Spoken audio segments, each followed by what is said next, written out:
6/11/24 समाचार दर्पण के बारे में आज आप क्या कहना चाहेंगे? आइए हम समाचार दर्पण में आज के प्रमुख समाचारों की बातें करें। आज पूरे हम भारत में छठ पूजा का दूसरा दिन हुआ, बड़े उत्साह पूर्वक दूसरा दिन भी संपन्न हुआ। चूल्हे पर आम की लकड़ियां जलाकर प्रसाद बनाया गया। दूसरी महत्वपूर्ण बात, ट्रंप अमेरिका के 47वें राष्ट्रपति बने। भारी जीत हुई। कमला हैरिस को आशा नहीं थी कि मुझे इतनी बुरी हालत होगी, मेरी पराजय होगी। जो भी हुआ वो तो हो गया। अब ट्रंप ने जो घोषणाएं कर दी हैं, वे घोषणाएं कितनी मूर्त रूप में होगी, ये भी एक बड़ा सवाल है। तो ट्रंप ने तो ईरान को चेतावनी दे दी है कि हम चाहे कुछ भी हो जाए, ईरान को परमाणु राष्ट्र नहीं बनने देंगे। ये भी एक प्रमुख समाचार है। तो क्या वे ईरान पर हमला करेंगे या ईरान पर बैन लगाएंगे, ये भी अभी सब वक्त बताएगा। आज अभी जब शपथ के बाद ही सारा सब कुछ होगा।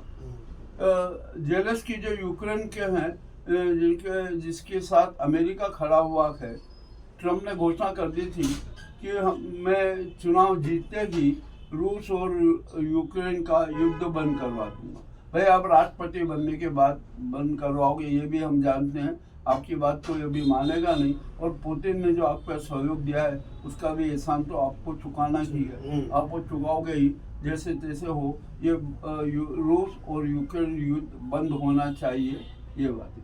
अब इजराइल का जहाँ तक मामला आता है, अब इजराइल भी बड़े धन संकट में है कि अब ट्रंप कैसे मदद करेंगे। बाइडेन ने जितनी मदद की वो तो की, अब ये ट्रंप क्या करते हैं ये देखना है। और ट्रंप जो एक विश्व शांति की बात करते हैं, उस पर कितने खरे उतरते हैं, वे क्या नेतन्याहू उनकी बात मानेंगे, ये भी एक बड़ा सवाल है। ये भी अब सब वक्त बताएगा। जैसे जैसे घटनाएं क्रमाती जाएगी, वैसे वैसे हम आपके सबके सामने प्रस्तुत करते जाएंगे। आइए अब हम ये भारत की बात करते हैं।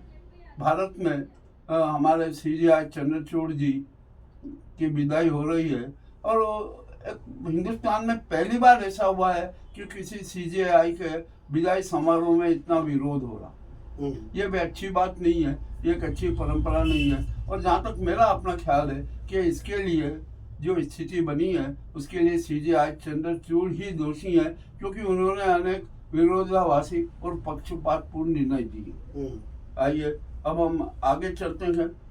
देश में महंगाई की मांग इतनी बढ़ती जा रही है, इतनी बढ़ती जा रही है कि अब जनता सहन नहीं कर सकती।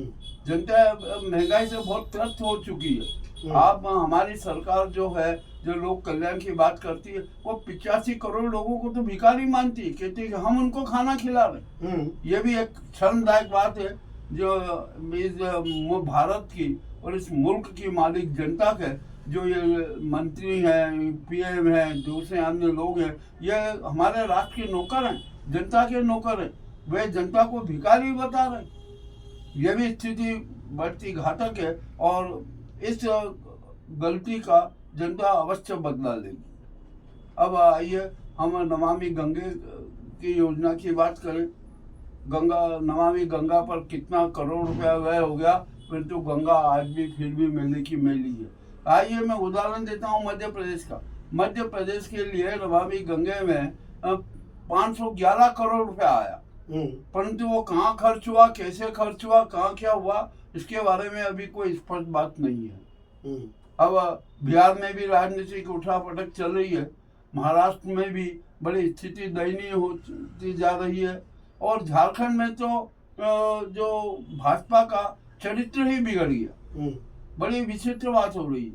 अब महाराष्ट्र में जो DGP को हटाने की बात थी, चुनाव आयोग नहीं माना, बाद में जब दबाव बना तो अब वहाँ के उन्होंने DGP को हटाने की पहल कर दी। और इसके साथ साथ झारखंड में जो DGP को हटाया गया, वो भाजपा की अनुशंसा पे हटाया गया था।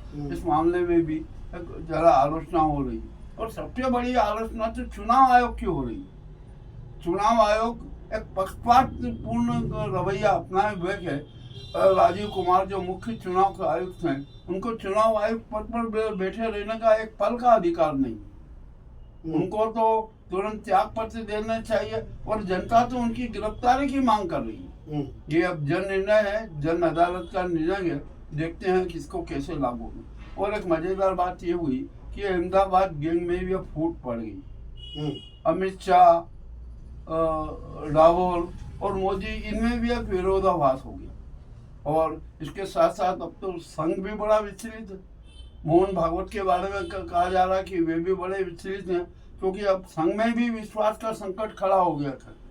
तो मोहन भागवत इस स्थिति से बहुत विचलित है और उन्होंने एक निर्णय कर लिया है, आत्मिक निर्णय उनका हो चुका है कि अब मुझे इस पद से त्याग पत्र दे देना चाहिए और साधु जीवन व्यतीत करना चाहिए। अब मोहन भागवत भी अपने नए उत्तराधिकारी का घोषणा जल्दी से जल्दी कर देंगे। अब भाजपा के राष्ट्रीय अध्यक्ष बनने का मामला भी उलझा हुआ है। अब वो भी मामला चल रहा है। जो पार्टी अपने आप को विश्व की प्रथम पार्टी कहती थी, वो अपना राष्ट्रीय अध्यक्ष नहीं चुन सकती, उसकी स्थिति क्या है। और भाजपा में अनेक प्रांतों में विघटन होता जा रहा है, विरोध होता जा रहा है और मोदी जी की साख खत्म होती जा रही है। अभी 3 नाम आए हैं नहीं, राष्ट्रीय अध्यक्ष के लिए। कौन कौन से नाम है आप मुझे एक शिवराज सिंह चौहान का है, हाँ, और एक अभी इनका अपने आपके फडणवीस नहीं, फडणवीस का नहीं है। 3 नाम ऐसे सूत्रों से 3 नाम है। वसुंधरा का नाम है। नहीं, वसुंधरा का नाम नहीं है उसमें। तो यदि वसुंधरा का नाम नहीं है तो संघ ने वसुंधरा को कठपुतली बनाकर क्यों मैदान में उतारा? संघ क्या है? तीनों, और तीनों संघ के हैं। अब ये क्या होता है, क्या संजय जोशी को बेचारे को कठपुतली बना के संजय जोशी का नाम अभी फर्स्ट में आ रहा है, ऐसा बता रहे हैं। संजय जोशी बनेंगे ही और उनको बनाना ही चाहिए, क्योंकि अहमदाबाद गैंग पर वो ही नकल कर सकते हैं, दूसरा कोई नकल नहीं कर सकता।